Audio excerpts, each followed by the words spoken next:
रामकृष्ण हरी. नमो सद्गुरु तुकया ज्ञानदीपा, नमो सद्गुरु सच्चिदानंद रूप, नमो सद्गुरु भक्त कल्याण मूर्ती, नमो सद्गुरु भास्करा पूर्ण कीर्ती. जगद्गुरु तुकाराम महाराज की जय. श्री तुकोबारायांच्या सदेह वैकुंठ गमनाला 375 वर्ष झालीत. म्हणजेच तुकोबारायांचा त्रिशतकोत्तर अमृत महोत्सव वैकुंठ गमन सोहळा चालू आहे. त्यानिमित्तानं आपण जी मालिका सुरू केली आहे, मालिकेचं नाव आपल्याला माहिती आहे, श्री तुकोबाराय चरित्र. आणि या श्री तुकोबाराय चरित्राचा आजचा भाग 5वा. आज होळी आहे आणि आपल्या सर्वांना होळीच्या खूप खूप शुभेच्छा. आता होळीची कथा मी पुन्हा सांगणार नाही. आपण मागच्या वर्षी होळी निमित्ताने आपण चिंतन केलं होतं. मुळातच आपल्या संतांचे अमृतवचन ह्या YouTube चॅनलवरती जाऊन आपण मागल्या वर्षीचं होळी चिंतन आपलं ऐकू शकता. पण एक लक्षात घेतलं पाहिजे, होळीचा सण साजरा करताना सुद्धा भगवत भक्ताचंच त्या ठिकाणी वर्णन आहे. कारण होळी म्हणजे कशामुळे आहे? होळी सण कुणाचा आहे?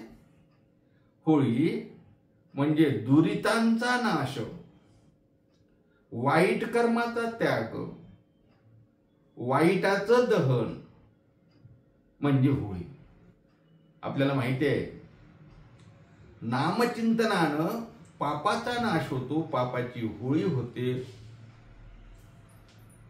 आणि पुण्य संपादन होते. आपल्याला माहिती आहे, पातकाच्या राशी जळतील, पातकांच्या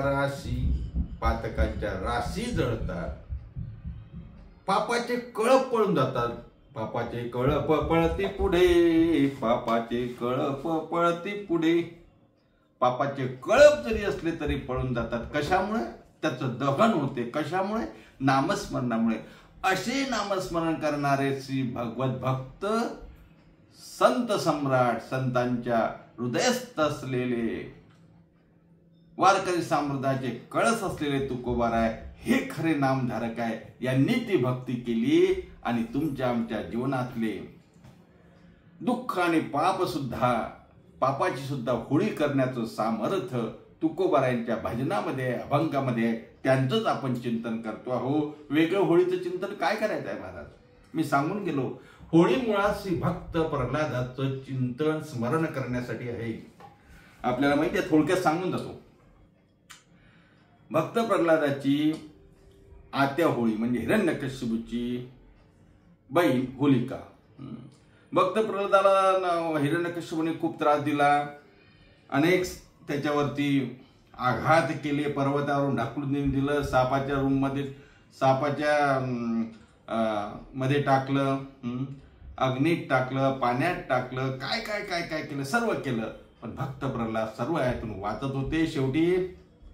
शेवटी आत्याने विडा उचलला. जसा छत्रपती शिवरायांना मारण्याचा विडा अफजल खानाने उचलला, तसा या होळीनं उचलला आणि भक्त प्रल्हादाला म्हणे मी मारील. भक्त प्रल्हादाला मांडीवरती बसवलं आणि सांगितलं मला आता अग्नी लावा, कारण तिला वर होता की अग्नीत ती मरणार नाही. परिणाम आपल्याला माहिती आहे. मी मुद्दामून थोडक्यात सांगतो, कारण आपल्याला तुकोबांचं चिंतन करायचंय.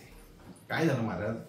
होलिकेने भक्त प्रल्हादाला आपल्या मांडीवरती बसवलं, होळी पेटवल्या गेली आणि होळी पेटवल्यानंतर काय झालं?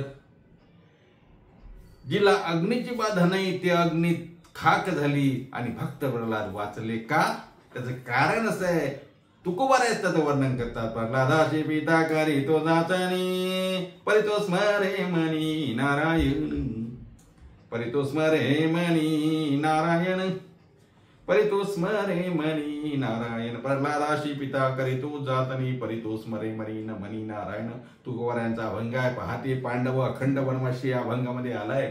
प्रल्हादाला हिरण्यकश्यपूने खूप त्रास दिला, जात दिला, पण तो नारायण जप करत होता, त्यामुळे त्याचा उद्धार झाला.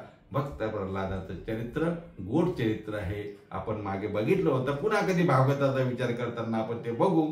पण आज तुकोबारायांच्या चरित्राचा विचार करत असताना भक्त प्रल्हादासारखं तुकोबाराय सुद्धा सदैव नामस्मरण करायचे. आपण गेल्या 4 भागामध्ये तुकोबांच्या पूर्वजांचा इतिहास बघितला, तुकोबांच्या जन्माचा प्रसंग बघितला, तुकोबांच्या विवाहाचा प्रसंग बघितला, तुकोबांच्या त्यानंतर प्रतिकूल संसारामधले काही प्रसंग बघितले, अनुकूल प्रसंग सुद्धा बघितले. नंतर तुकोबारायांचं भामचंद्र डोंगर, भंडारा डोंगर तिथलंही आपण चरित्र थोडं बघितलं. तुकोबांची प्रसिद्धी वाढत चालली ते बघितलं. मंबाजीचा प्रकार बघितला. तुकोबाच्या जिजाऊने भंडारा डोंगरावरती काटा काढला तो प्रसंग आपण बघितला. दूध विठ्ठलाला पाजलं तोही प्रसंग बघितला. आणि आता पुढचं चिंतन करूयात.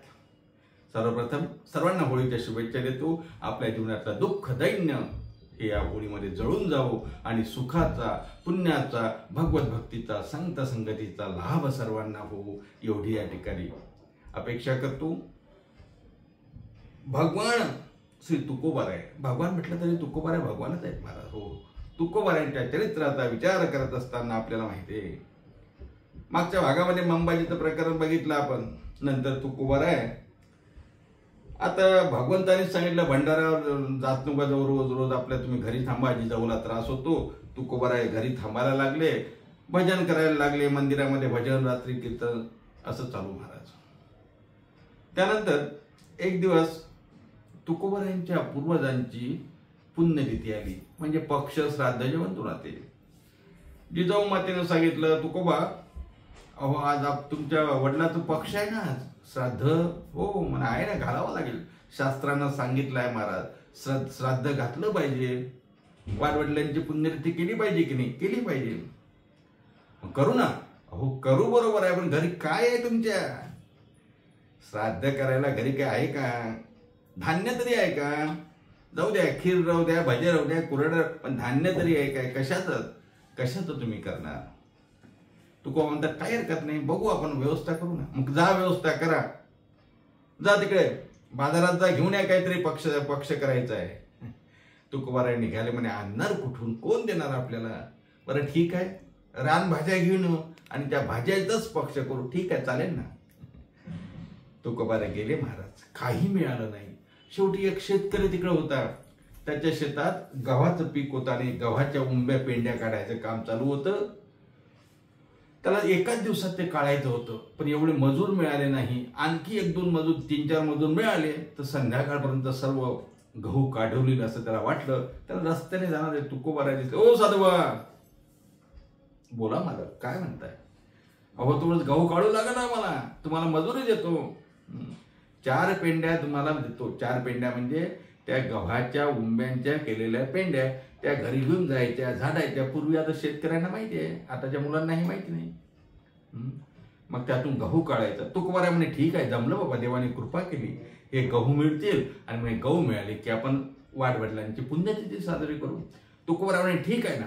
तुकोबारायांनी गहू कापणी सुरू केली महाराज. तिथे जे मजूर काम करत होते त्यांच्या 2 पट 3 पट 4 पट काम केलं आणि सर्व गहू काढून दिला. पण गहू काढता काढता महाराज दुपारी होऊन गेली. तुकोबांचं पूर्ण काम व्हायचं तर गव्हाच्या पेंड्या देईल कसा मालक? इकडे जिजाऊ काळजीत पडली, काय करायचं? या काळ्यानी माझ्या तुक्याला घेऊन गेला आणि कुठे मेला रे हा? आता कधी मी हे स्वयंपाक करू? 12 वाजून गेले, पितर कधी देऊ घालायचे? शेवटी जिजाऊला काळजी पडली.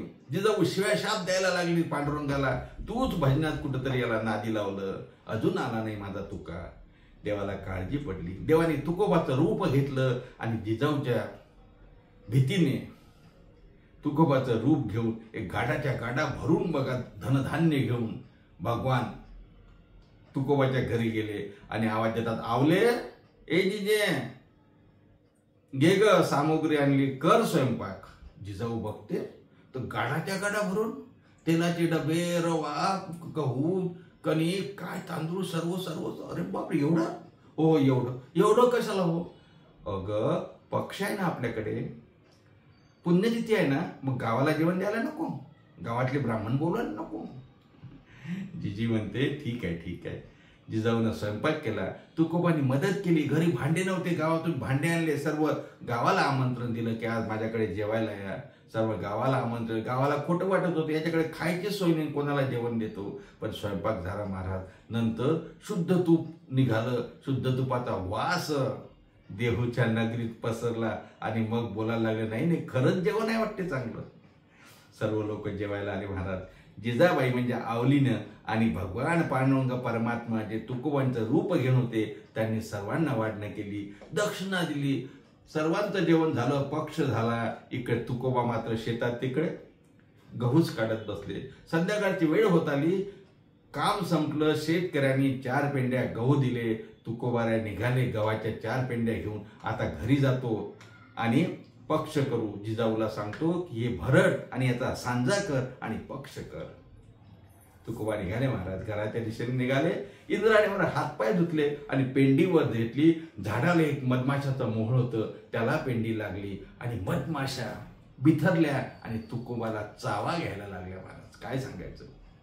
जसं गजानन महाराजाला मधमाशाचं पोळं मधमाशांनी चावा घेतला तसा माझ्या तुकोबाऱ्यांना चावा घेतला.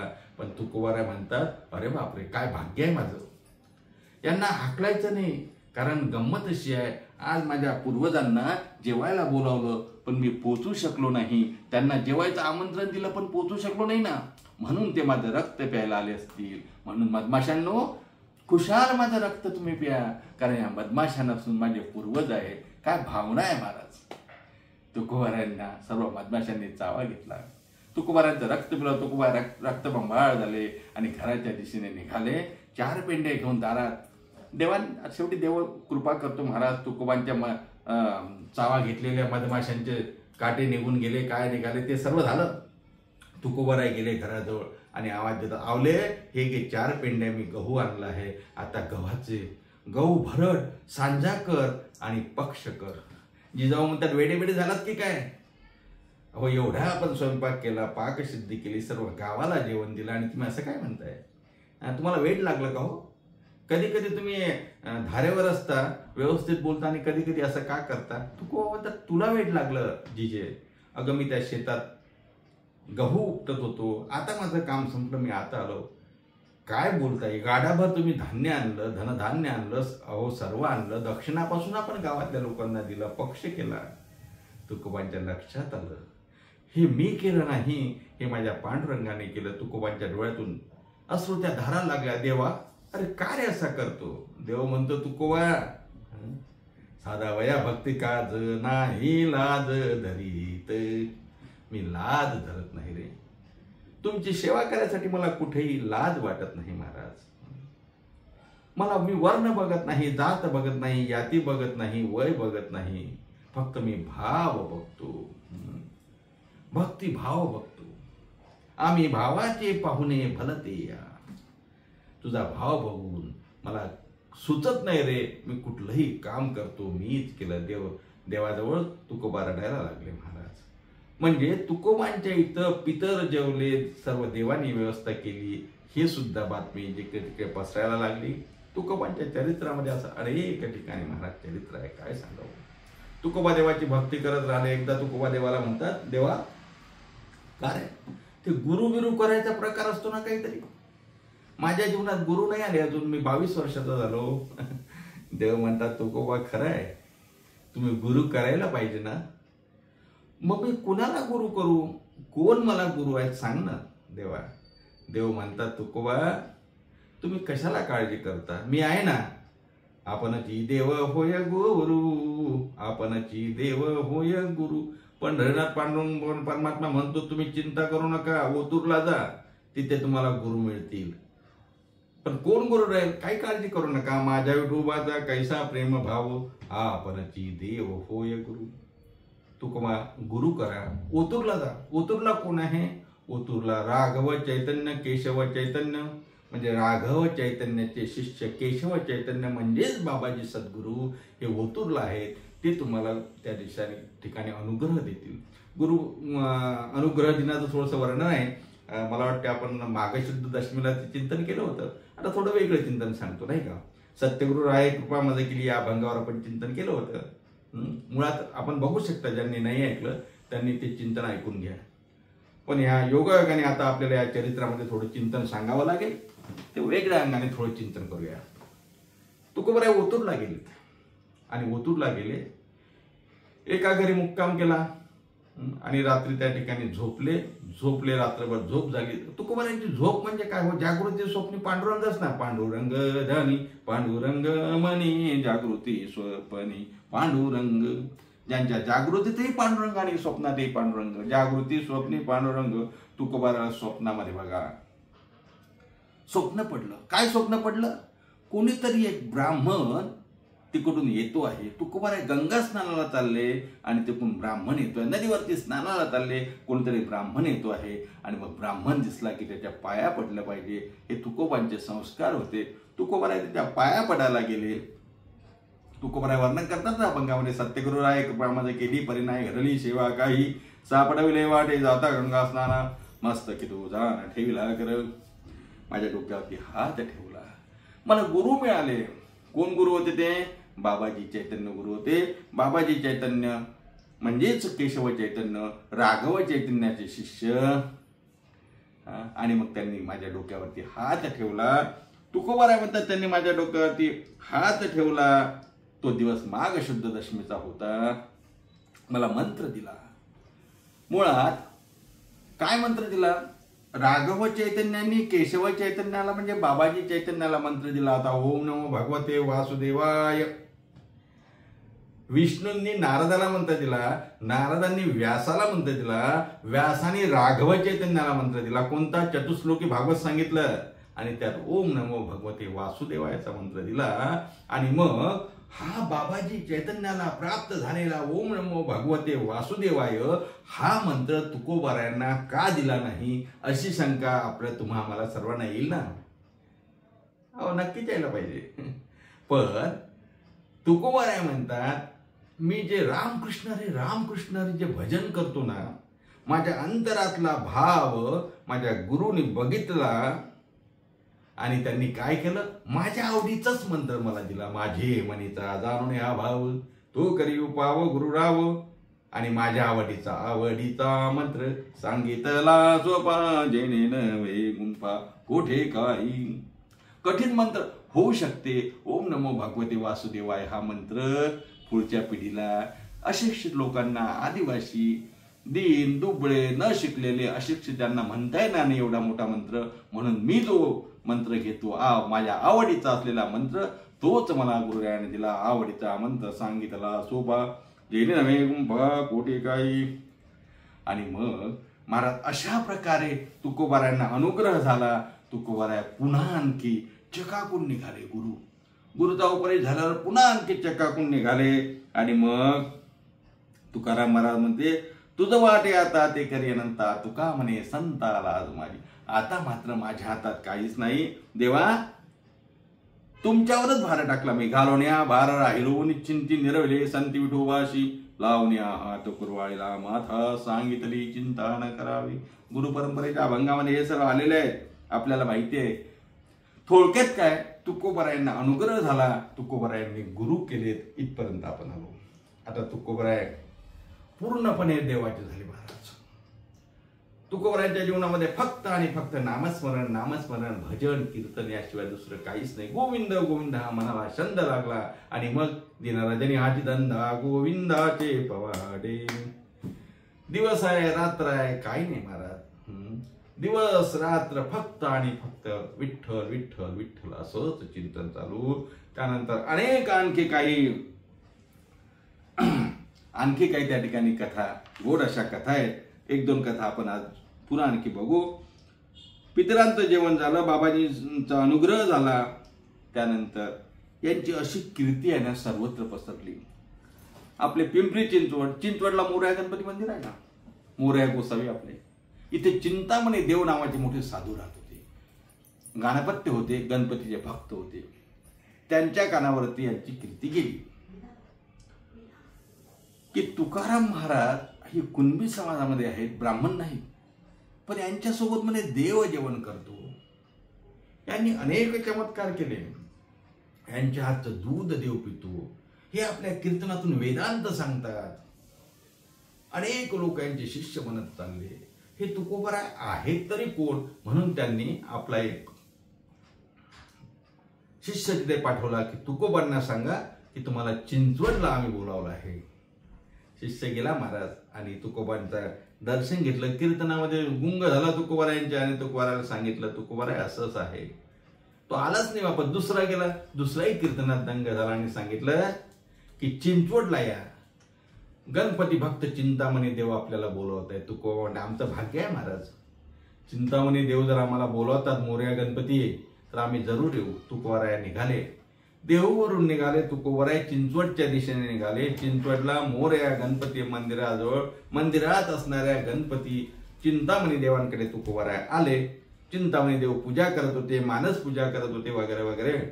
त्यानंतर त्यांची पूजा झाल्यानंतर ते बाहेर आले आणि बघतात तर वैष्णवाग्रणी तुकोबाराय समोर आहेत. पण शेवटी कसं आहे, जातीचा अभिमान चिंतामणी देवांना झाला. तुकोबाराय तर पाया पडलेच आहे, कारण पंढरीच्या लोकांना या अभिमान पाया पडायचे नाही एकमेका. तुकोबारायांना अभिमान नाही. तुकोबाराय ब्राह्मण चिंतामणी देव आणि तुकोबाराय कुणाचेही पाया पडायचे महाराज. नम्र झाला तुका तेने कोंडिले अनंता, तेने कोंडिले अनंता, तेने कोंडिले अनंत. नम्र झाला तुका. तुकोबाराय पाया पडले. चिंतामणी देव वाकले नाहीत, कारण हा कुणबी आहे, याला मी नमस्कार कसा करू, मी ब्राह्मण आहे. ठीक आहे, काही हरकत नाही. पण वैष्णव भक्त माझ्याकडे आलाय, वैष्णवीर माझ्याकडे आला आहे आणि जेवणाची वेळ आहे, जेवणाची वेळ, जेवण करून पाठवा म्हणून सांगितलं. जेवण करून जा. तुकोबाराय म्हणे ठीक आहे, काही हरकत नाही. पंगत वाढली महाराज. तुकोबारायांना 4 हात दूर ठेवलं, कारण ब्राह्मणाच्या पंक्तीला त्याकडे बसवायचे नाहीत ना. तुकोबारायांना दूर बसवलं. तुकोबाराय म्हणतात आणखी 2 पात्र इथे वाढा. 2, बरं ठीक आहे ना, 2 काय 4 वाढू. एक या डाव्या साईडला, एक उजव्या साईडला, उजव्या आणि डाव्या बाजूला एक पात्र आणखी वाढलं. चिंतामणी देव म्हणतात महाराज कुणासाठी हे, तुम्ही एकटे आहात. नाही नाही, मी एकटा जरी असलो तरी मांडा तुम्ही. 2 पात्र बाजूला टाकली आणि मग जेवणाला सुरुवात करायची. तर तुकोबाराय म्हणतात चिंतामणी देवा, अहो तुम्ही गणपतीचे भक्त आहे आणि मी एवढ्या दुरून आलो. मला असं वाटते गणपती बाप्पांना तुम्ही जेवायला बोलवा, मी आमच्या विठ्ठलाला जेवायला बोलावतो. चिंतामणी देव बोलले असं. तुकोबा एवढं सोपं असते का? नाही म्हणे, तुम्ही पूजा करता, तुम्ही भक्त, खरोखर तुम्ही भक्त आहो, तुम्ही ब्राह्मण, तुमची लात देवाने आपल्या छातीवरती घेतली. तुम्ही काहीही करू शकता, मंत्राने बोलवा, तंत्राने बोलवा, भावाने बोलवा, कशानेही बोलवा, पण तुमच्या गणपतीला जेवायला बोलवा. चिंतामणी देवांना प्रश्न पडला कसं करायचं. चिंतामणी देवांनी मार्ग काढण्याचा प्रयत्न का, तुकोबा पहिले तुम्ही तुमच्या विठोबाला बोलवा, मग मी गणपतीला बोलावतो. तुकोबाराय म्हणतात अहो त्यात काय आहे, माझा विठोबा आलेलाच आहे जेवायला, तो माझ्याशिवाय जेवतच नाही, बाजूला बसलाय बघा. चिंतामणी देव बघतात तर खरोखर विठ्ठल पांडुरंग परमात्मा तुकोबांच्या बाजूला ताटावरती येऊन बसले. डोळे पाणावले चिंतामणी देवाचे, पण कळत नव्हतं मी गणपतीला कसं बोलू. आता गंमत अशी आहे महाराज, चिंतामणी देवांचा अभिमान गळाला तिथे. अरे मी ज्याला 4 हात दूर बसवलं, मी ज्याच्या पाया पडलो नाही, त्याचा अधिकार एवढा आहे की देव त्याच्या बाजूला जेवायला येतो. तुकोबा हो, तुमच्यामुळे मला पांडुरंगाचं दर्शन झालं, माझ्या गणपतीचंही दर्शन तुमच्याचमुळे होईल, तुम्हीच बोलवा. तुकोबाराय म्हणतात चिंतामणी देवा, अहो मी कुठला अधिकारी गणपतीला जेवायला बोलवायचा, तुमच्याच पुण्याने, तुमच्या सुकृत्याने, तुमच्यातर्फेच मी प्रार्थना करतो गणपती बाप्पा येईल. तुकोबांनी प्रार्थना केली, गणपती महाराजांची स्तुती केली. गणपती महाराज सुद्धा साक्षात आले. मला पितांबरधारी गणपती महाराज, लंबोदर असलेले गणपती महाराज, सोंड असलेले गणपती महाराज, हाती परशु असलेले गणपती महाराज, पायात पैजण असलेले गणपती महाराज आले आणि बाजूला जेवायला बसले. या साईडला विठोबा, या साईडला गणपती, दोघेही जेवायला बसले. एक तुमच्या लक्षात येते का, ज्या तुकोबारायांना चिंतामणी देवांनी ब्राह्मणाच्या पंक्तीत सुद्धा बसू दिलं नाही, 4 हात दूर बसायला सांगितलं, त्या तुकोबारायांचा अधिकार काय आहे महाराज? अरे तुमच्या माणसाच्या पंक्तीला आम्ही नाही, आम्ही वैष्णव वारकरी, भगवंताचे भक्त, विठोबाचे भक्त, पांडुरंगाचे भक्त, विष्णूंचे भक्त, आम्ही तुमच्या पंक्तीला बसायचं जरी पात्रतेची नाही असं तुम्हाला वाटत असेल, पण आमच्या पंक्तीला देव बसतात महाराज. काय सांगावं, या साईडला गणपती बाप्पा बसले, या साईडला विठोबा बसले. तुकोबांचं जेवण झालं. चिंतामणी देवांचा पूर्ण अभिमान त्या ठिकाणी नाही झाला महाराज. आणि चिंतामणी देवांनी जेवण झाल्यानंतर तुकोबांना लोळणच घातलं महाराज. तुकोबांचा अधिकार समजला. अशी ही चिंचवडच्या मोरया गणपतीच्या ठिकाणची कथा सुद्धा तुकोबांच्या चरित्रामध्ये आहे. तुकोबांची कीर्ती वाढत गेली, सर्वत्र वाढत गेली महाराज. आणखी एक प्रकरण आहे, सांगू का? 5 मिनिटात सांगतो. असं आहे, एक बीडचा देशपांडे नावाचा ब्राह्मण, तो पंढरपूरला गेला आणि विठोबाजवळ धरणे देऊन बसला. कशासाठी? मला ज्ञान पाहिजे आणि धन पाहिजे. अनेक दिवस धरणे दिले. पांडुरंगाने सांगितलं, अरे बाबा आता माझ्या मागे लागू नका, तुम्ही आळंदीला जा. तिथे माऊली ज्ञानोबा राय आहे, ते साधकांचे मायबाप आहे, ज्ञानियांचे राजे आहे. त्यांच्या ठिकाणी सोन्याचं पिंपळ आहे, तिथे जा ना, तिथे मागा. देशपांड्याला सांगितलं आळंदीला जा. तो देशपांडे आळंदीला आला आणि माऊलींच्या समाधीच्या बाहेर त्या ठिकाणी अनुष्ठान करायला लागला. माऊलींची त्या ठिकाणी सेवा करायला लागला, नामस्मरण करायला लागला, अनुष्ठान करायला लागला, तप करायला लागला. माऊली स्वप्नात गेली. माऊलींनी दृष्टांत दिला, अरे आता इथलं कोट बंद आहे, सध्या इथलं कोट बंद आहे, देहूला जा तुकोबांकडे. माऊलींनी दृष्टांत दिला आणि त्या देशपांडे ब्राह्मणाला सांगितलं, देहूला जा तुकोबांकडे. तिथून तो देशपांडे ब्राह्मण उठला आणि तुकोबांच्याकडे आला देहूला आणि सांगितलं, असं असं आहे, मला माऊली ज्ञानोबारायांनी पाठवलं आणि तुमच्याकडे पाठवलं. तुकोबाराय म्हणतात, कशासाठी पाठवलं? म्हणे, नाही, मला धन पाहिजे आणि ज्ञान पाहिजे. आणि माऊली ज्ञानोबाराय बोलले की ते तुकोबांकडे जा, ते मागा, ते देतील. असं आहे महाराज. ज्ञानोबारायांचं नाव काढल्याबरोबर तुकोबाराय रडायलाच लागले. तुकोबांच्या डोळ्यातून घळघळ पाणी यायला लागलं. ज्ञानोबा माऊली एवढे अधिकारी, साधकांचे मायबाप आहे, योग्यांचे राजे आहे, ज्ञानियांचे राजे आहे. माऊली, तुम्ही माझ्याकडे कशाला पाठवलं? तुम्हाला काय शक्य आहे माऊली? तेव्हा तुकोबांनी त्या धरणेकरी ब्राह्मणाला सांगितलं, अरे आमच्या इथे काय आहे? माऊली ज्ञानोबारायस तर सर्व, चिंतकाच्या चिंतामणी ज्ञानोबा माझा आहे. आणि आम्ही काय महाराज, आमच्याकडे पाठवलं? त्यांच्या मनाचा मोठेपणा आहे तो.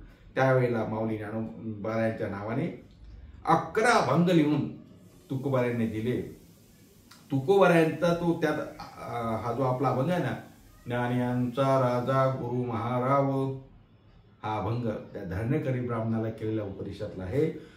तुकोबाराय म्हणतात, ब्राह्मण बुवा, अहो ते ज्ञानियांचे राजे आहेत माऊली. ज्ञानियांचा राजा गुरु महाराव, म्हणती ज्ञानदेव तुम्हायशे, मद पामरा हे काय थोरपण पायीची अरे आम्ही पायातली वाहन आहे. माऊली ज्ञानोबाराय, तुम्ही आमचं मोठेपण वाढवण्यासाठी माझ्याकडे त्याला पाठवलं, पण तुम्ही ज्ञानाचे भांडार आहात.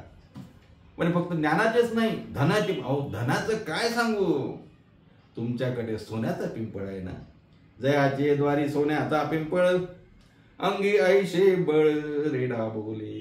सोन्याचा पिंपळ, बळ म्हणाल तर रेडा बोलतो. काय महाराज, एवढे अधिकार संपन्न माऊली, आणि माऊलींनी माझ्याकडे तुम्हाला पाठवलं. तुकोबारायांनी 11 अभंग लिहिले, एक नारळाचा प्रसाद त्या ब्राह्मणाला दिला. पण हा ब्राह्मण देशपांडे उर्मित होता थोडा. त्याला वाटलं काय शेवटी बघा काय आहे, तुकोबाला काही कळते का? मी ज्ञान मागायला आलो, मला वेदशास्त्र काहीतरी सांगायला पाहिजे. यांनी 11 अभंग लिहून दिले, ते मराठीत. काय कामाचे हे कागद घेऊन मी काय करू? कागद घेतले तसेच टाकून दिले तिथे. नारळही टाकून दिलं महाराज, नारळ दिलं होतं तुकोबारायांनी, तेही टाकून दिलं. हा निघून गेला. पुन्हा आणखी माऊलीजवळ गेला. माऊलीने सांगितलं, अरे तू वेडा आहेस, तुकोबाने दिलेले 11 अभंग म्हणजे वेदाचं सार आहे का? तुकोबाचं एक एक अक्षर वेदांत आहे, वेदांत. मूर्खा, तुला कळलं नाही. नारळ दिलं, त्यात धन होतं, तेही तुला कळलं नाही. शेवटी एक कोंडोबा नावाचा ब्राह्मण आला महाराज, आणि तो त्या दिशेने चालला होता देहूकडून. तुकोबारायांचं दर्शन झालं. तुकोबारायांना त्यांनी नमस्कार केला आणि त्याला ते 11 अभंग जे त्या धरणेकरी ब्राह्मणाला देशपांडेला द्यायचे ते या कोंडोबाला मिळाले. त्यांनी ते बघितले, वाचन केलं, कृतकृत्य झाला, धन्य झाला. ते नारळ पण मिळालं. त्या नारळामध्ये 1 लाखाचा जवाहीर होता. असं म्हणतात की अहमदाबादच्या कोणातरी सावकाराने त्यावेळेस नवस केला माऊली ज्ञानोबारायांना, आणि माझा नवस पूर्ण झाला तर मी तुला 1 लाखाचे जवाहीर वाढत असं सांगितलं होतं. ते त्यांनी त्या नारळात भरून तिथे दिले होते. त्याच दिवशी तुकोबारायांचं कीर्तन आळंदीला होतं आणि माऊली ज्ञानोबारायांनी गुरुवांच्या स्वप्नामध्ये जाऊन सांगितलं, ते नारळ तुकोबाला द्या. ते तुकोबाजवळ असलेले नारळ